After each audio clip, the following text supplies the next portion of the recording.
Monsieur le Président de Bureau, Mesdames les secrétaires générales et adjointes, distingués délégués, chers invités.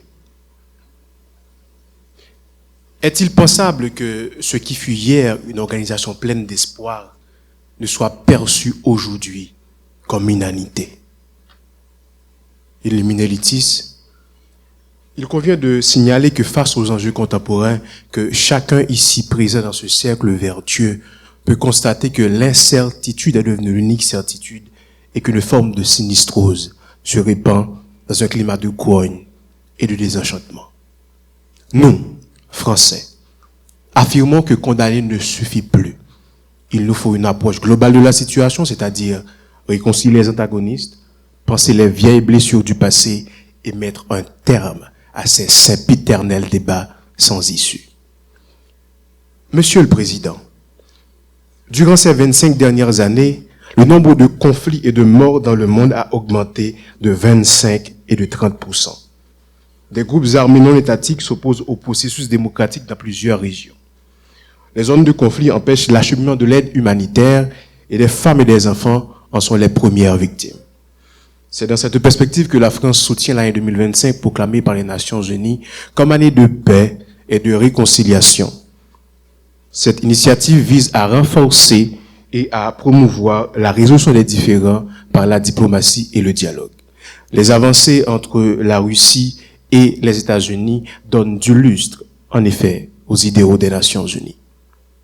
Quant à Haïti, parce que la mémoire est visible et le lieu est discours, nous souhaitons échanger sous les auspices de grands esprits dans un temps et une civilité qui nous est familière. À ce titre, nous saluons la mise en place depuis le 17 avril la commission mixte franco-haïtienne composée et coprésidée par d'historiens français et haïtiens. Cette initiative marque une étape vers la reconnaissance partagée de l'histoire.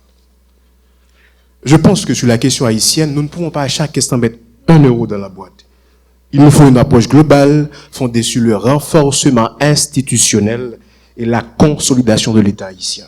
Ainsi, au tribunal de l'histoire, les générations futures pourront donner quitus à l'Organisation des Nations Unies pour avoir pris en considération les leçons du passé et les recommandations du peuple haïtien. Monsieur le Président, conformément au principe de la Charte des Nations Unies du droit international, il est plus que jamais notre devoir d'agir ensemble. Car si nous ne parvenons pas à concrétiser cet idéal de vivre ensemble, c'est-à-dire la paix par la compréhension, les espoirs d'aujourd'hui seront anéantis par les dévastations de demain. En effet, la France reste pleinement ouverte et engagée dans les débats à venir, prête à proposer des solutions concrètes et écouter les arguments constructifs de nos partenaires. À l'initiative de ces préoccupations, les résultats doivent être à la mesure de notre ambition.